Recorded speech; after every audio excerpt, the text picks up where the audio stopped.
This is the Bringing Business to Retail podcast, and today we are going to talk all about how you can take a break from your business without losing any money. Welcome to the Bringing Business to Retail podcast on SalenaKnight.com. Stay ahead of the competition by opening your doors to business experts so you can learn, grow, and be inspired. Passionate about bringing business strategies to independent retailers, please welcome your host, Salena Knight. Hey there, and welcome back to another episode of the Bringing Business to Retail podcast. Here in Australia, Easter weekend was just a couple of weeks ago, and I know that over in the US, the hectic spring break has wrapped up. But I don't know about you, all of that, even though it was only a couple of weeks ago, it feels like a distant memory. Now, hopefully you managed to take a few days off somewhere in amongst all of that hustle and bustle, because everybody needs a break from their business.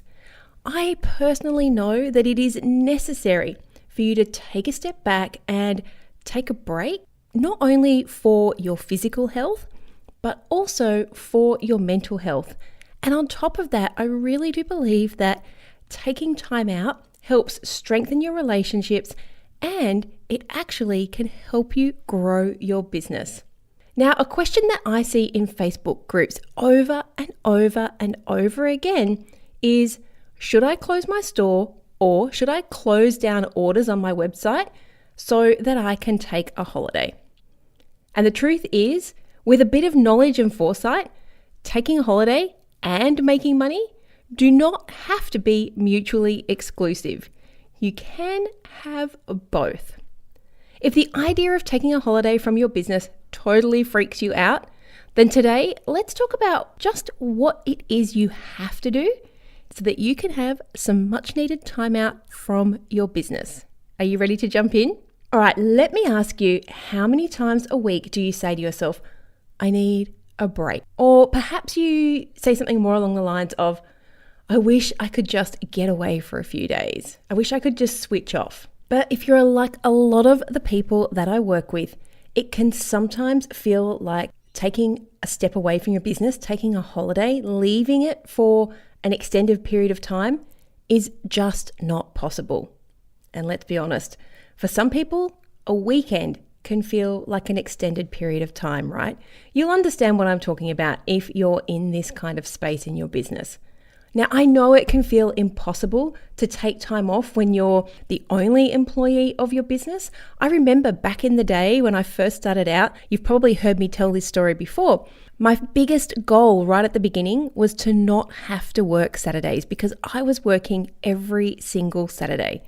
And it took me about 7 months before the business picked up enough that I could hire someone to work every second Saturday. At that point, I was working one Saturday, and then my new staff member would work the following Saturday, and then I would work, and then they would work. And as business picked up, I hired another person to work. So I only had to work once every month. Between the three of us, we covered all of those Saturdays. So I know firsthand that it can feel like it is just not possible to take some time off, especially when you're the only person in the business, or if you are so entrenched in that day-to-day operation that you risk losing money, or maybe we could say even losing momentum, if you step away, if you take some time off. But the thing is, if you never take time off, you're simply going to reach a point where you feel so burnt out or so disconnected from the things you love and the people you love, your business is likely to fail anyway.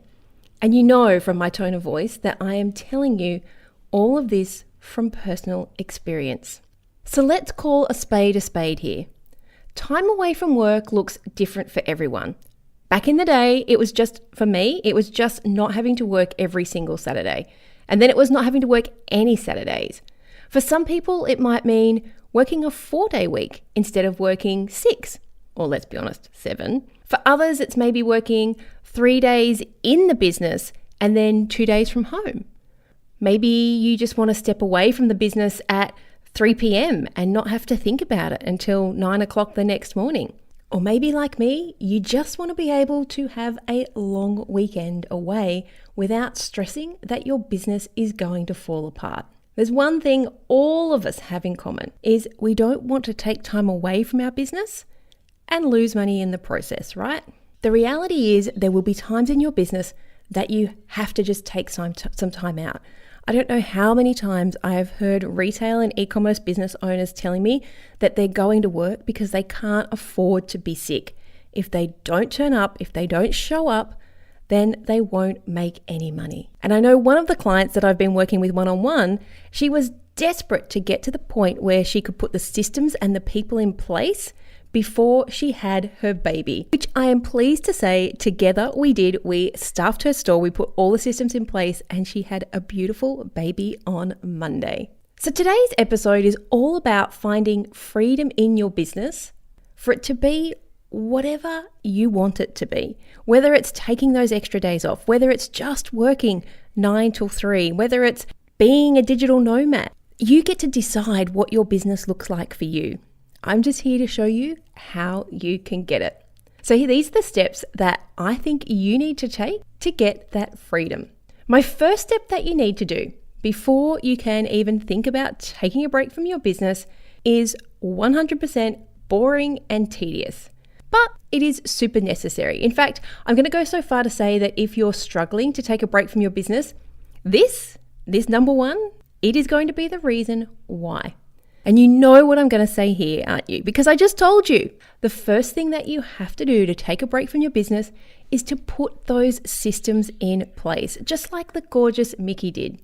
Because when we work in our business, and I have seen this over and over again, it doesn't matter if you're in a physical store or whether you've got an e-commerce store, you will always find the quickest and easiest way to do a job. Let's call them shortcuts. And truth be told, those shortcuts, they are probably not going to be what you would like to consider best practice. In fact, if we're really, really honest, if you caught one of your team doing it the way that you did, you'd probably be a little bit annoyed, right? So getting your ducks all in a row and making sure that everything will run as close to the proper way, whatever that looks like for you, will mean that while you're away, you are less likely to be bothered with questions. And on your return, you won't be walking into chaos. Nobody wants to take time off from their business and come back to something that is at breaking point or meltdown point. And the thing is, putting systems in place is not a 2-minute job. That retailer that I was just telling you, the gorgeous Mickey, it took us 3 months to put the people in place, to put the systems in place, and to put the processes in place so that she could take this time off and have her baby without stressing that she was constantly going to be getting phone calls from her team or that the business wasn't going to make money while she was away. It takes time. So even if you start right now and you give yourself the goal of writing one system down or typing one system up and you do one a week, you are going to be well on your way to getting yourself organized and being in a position to take that step back. I want to share a few tips with you when it comes to putting systems in place. And these are some of the things that we used in Mickey's business. Some of the apps that I love include Asana.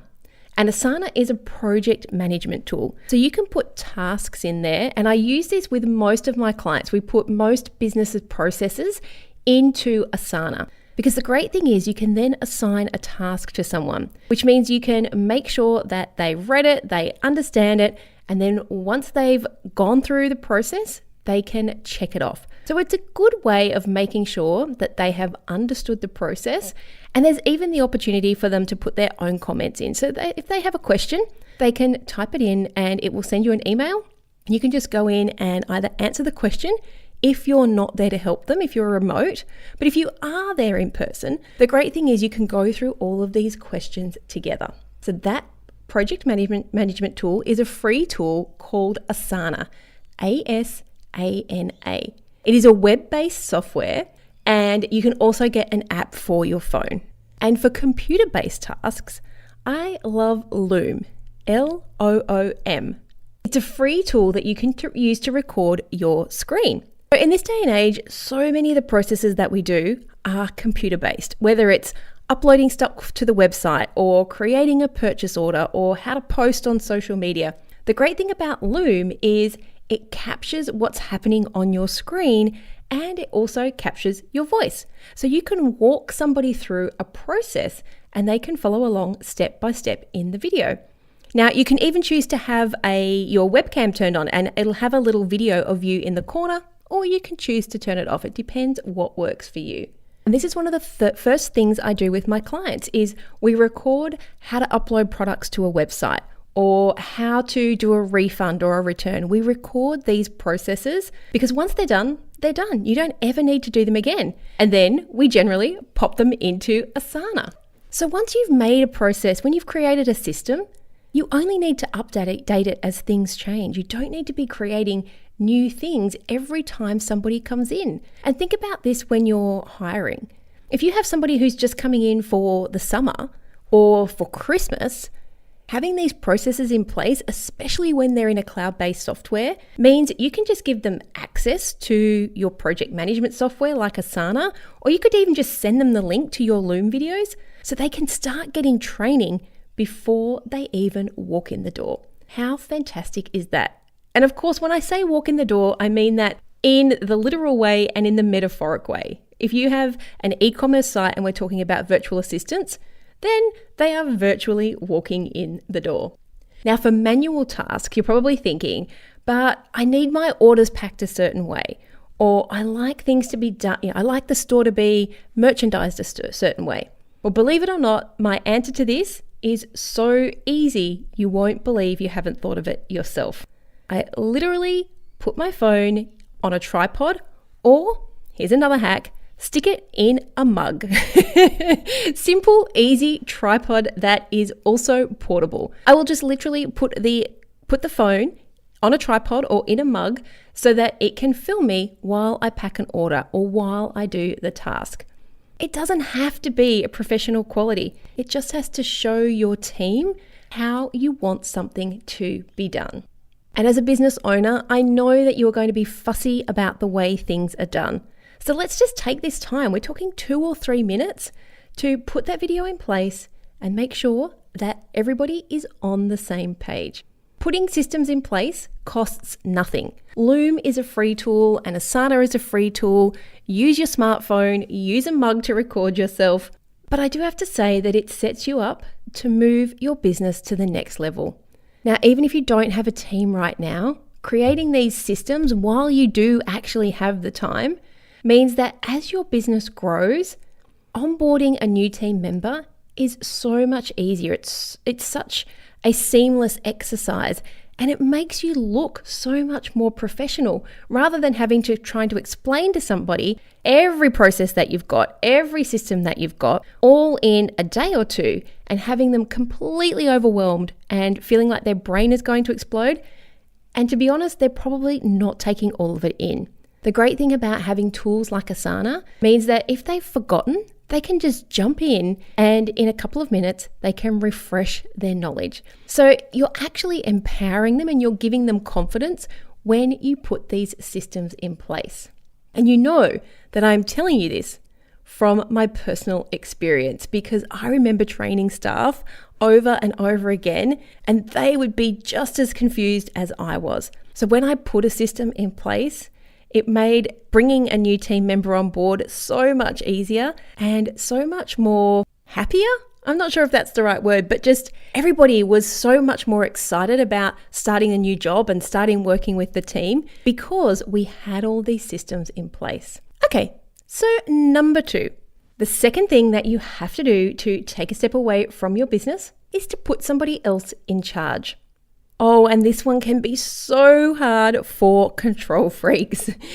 If you have multiple team members, say you've got lots of casual people either working in your store or helping you out in your business, the fact is you are going to have to make sure that you designate a specific person to be in charge in your absence. And I want you to think carefully about who you want to make your decisions for you and who will be best to take on that role. And it's not always going to be the person who has been there the longest or the oldest person on staff. It is important that your entire team knows that you personally have requested that this person takes on that leadership role, that management role, and you expect everybody's full support. Having a specific person designated to be in charge is going to make sure that your customers and staff have that specific person to handle things and that you are not left dealing with all the things that happen. You know, every single day in your business, there is some kind of fire that you need to fight. You don't want to be dealing with that while you're away and you're trying to have a little bit of downtime. But even worse, when you don't put someone in charge, quite often nothing happens at all. No action gets taken because nobody wants to take responsibility. And to me, that can often be the worst scenario, having nothing done at all. And now that being said, your entire team is going to benefit from knowing that you appreciate them regardless of whether you've put them in charge or not. And this is where being a good leader comes in, because you need to let them know that you need their support as well. You have to give them some latitude to make decisions without you. And a strategy that I've seen work many times is to set like a financial amount, maybe a monetary amount. So if it's under that amount, staff can make their own decisions about how to rectify an issue. Maybe it's a refund, or it's damaged stock, or it's some kind of issue with a supplier.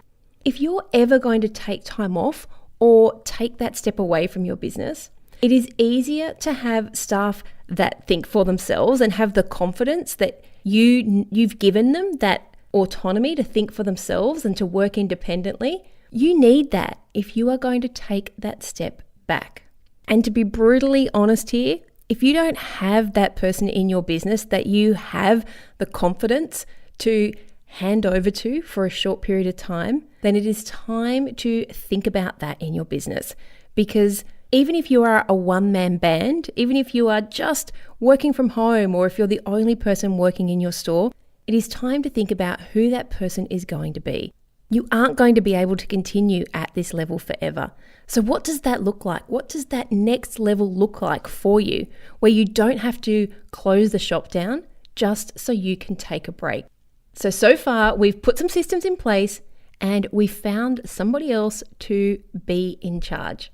So the third thing that I would suggest you do to take a break from your holiday is probably very counterintuitive after I've just told you to put somebody in charge, but that's to check in. If you're taking time away, I think, especially if you're new to this, putting aside set times to check in with that manager or the person that you've put in charge is actually going to give them an opportunity to discuss any issues that come up and to keep you up to date with what's happening. And as the owner of the business, as I said, especially if you're new to taking a break from your business, keeping that anxiety at check, this could just be fixed by having a 15-minute phone call once a week and being super clear on what you are going to discuss in that 15 minutes. Don't let it blow out to an hour or 2 hours. You just want to be there to address the problems, to check in, and to make sure that everything is working smoothly. Now, as you start to get used to this taking some time off for your business, it's going to be difficult for you to separate yourself from email. So I want you to actually set that time aside. Maybe it's 15 or 20 minutes a day for you to check your messages, check your emails, but give yourself that set period of time. After that, it is time to step away and stop micromanaging your business and just take the break that you have well deserved. So the number 3 thing that you need to do to take a break from your business, to step back from your business, is to just set aside some time to check in. Now, I know you are fast working out that when it is time to take a step back from your business, you're going to need some help. You're going to need to have a team. And that team does not have to be a full-time staff member. It can be a casual employee or a part-time employee who just steps up for that period of time. But it can also be someone who works remotely, like a virtual assistant. The number 4 thing that I feel you need to do to take that step back from your business is to preload or to schedule your social media and your marketing. I'm guessing that you are probably in charge of the marketing in your business. And so to help things run smoothly, pre-planning and scheduling your marketing so that you can continue to be looking like you're posting on social media every day and sending out your email marketing even when you're on leave is paramount. Sure, you can take some pictures of you living it up in the Caribbean, but at the end of the day, if you want your business to make money while you're not there, you need to be marketing. And that means sending out those emails. That means running those Facebook ads. Whatever marketing looks like in your business, it can't just stop because you took some time off. Sure, you might not see the results straight away, but I can guarantee you within 2 weeks of you coming back, all of your sales are going to dry up if you stop marketing. Now, if you are open to the topic of up-leveling your business, I think this is a great opportunity for you to take this cue to allocate something like social media posting to one of your team and to start training them before you leave with the intention that they are going to take it over fully when you've returned. And the great thing about starting before you leave with all the scheduling software that's out there, it means you actually can go through and check what somebody's writing, make sure that it adheres to the standards that you require, and you can be doing all of that before you even go away. So that when you're gone, you can be flicking through your own social media feed and be super happy with what you're seeing. Empowering your team is one of the highest satisfaction criteria that employees make when it comes to being in a fantastic workplace.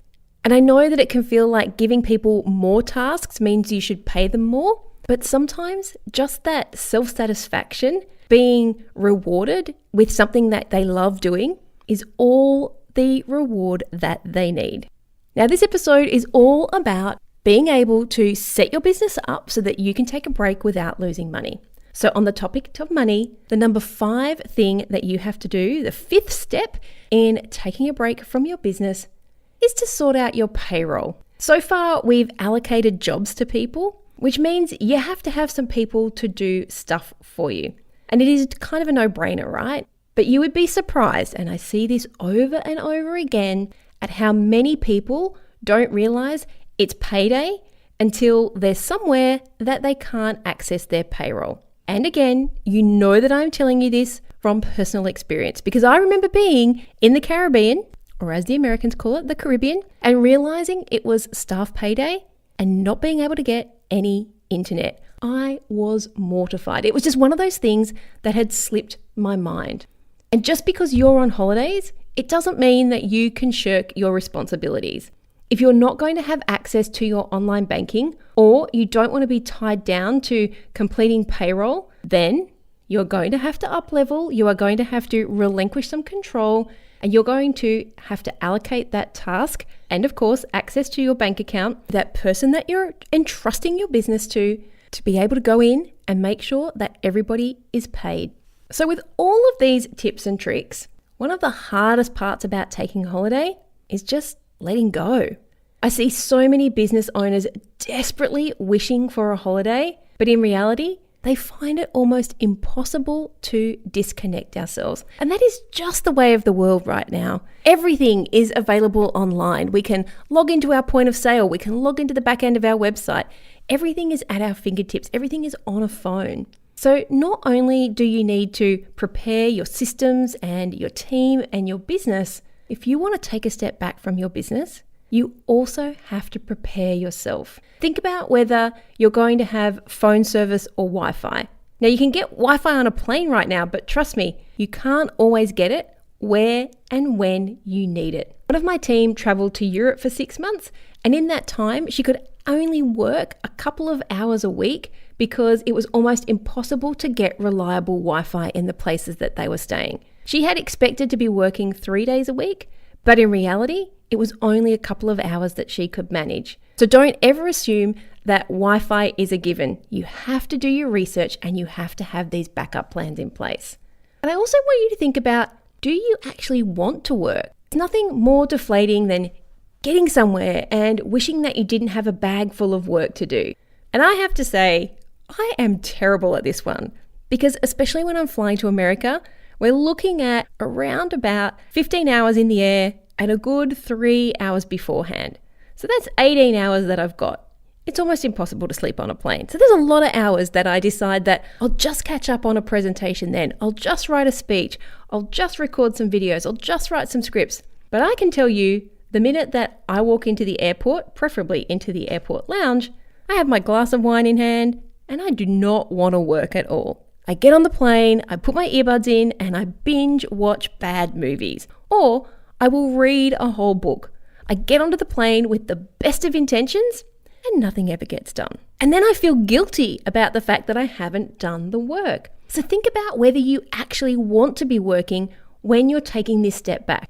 And remember, we're not necessarily talking about a holiday here. We're just talking about taking a step back from your business.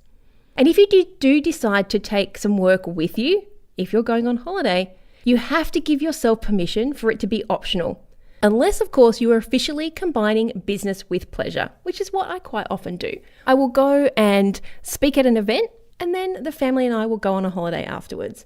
I don't want you to make any wild promises to yourself or to your staff or to any other people, any of your customers, that you can't guarantee that you can keep. As a next level business owner, remember, you are taking a step back in your business. And the last thing I want you to think about is giving yourself some downtime when you get home. It's a complete reality check when you arrive home from a holiday and you have to go to work the very next day. Or I've even seen people get off a plane and go straight to work. I would love it if you could factor in a day or two to get on top of all of those home chores, all of the washing and refilling the freezer and all those sorts of things that you have to do when you get back from a holiday, and just ease yourself back into work instead of launching back into chaos. Because even if you've taken a step away, you know that when you come back, there will be things that you have to deal with. It's your job as the business owner. There will be things that, even though you've put the best systems in place and the best people in place, there's always going to be that pile of things that have been left for you on your return. Now, a good way to ease yourself back into work is to arrange to meet with your manager or the person that you've put in charge the day after you get home, even if it is just a check-in call, so that you can go back to work well prepared and you're not stressing about all the things that you have to do. When it comes to taking a step back or taking a holiday from your business and making sure that the momentum stays up and you keep making money while you're away, it comes down to systems and processes and trust and letting go. You don't want to be worrying what's happening in your business while you're away. When you put those systems and processes in place, when you change your mindset to being a business owner and not just someone who's working in your business, then you are significantly going to reduce any interruptions in your well-earned break from your business. So we've probably got another couple of months before the next big batch of holidays arrives, and I would urge you to put these in place so that you can totally enjoy some time off from your business. And if you are ready to challenge the way that your business runs right now, make sure that you're subscribed to my newsletter, because I have something amazing launching very, very soon that you are not going to want to miss.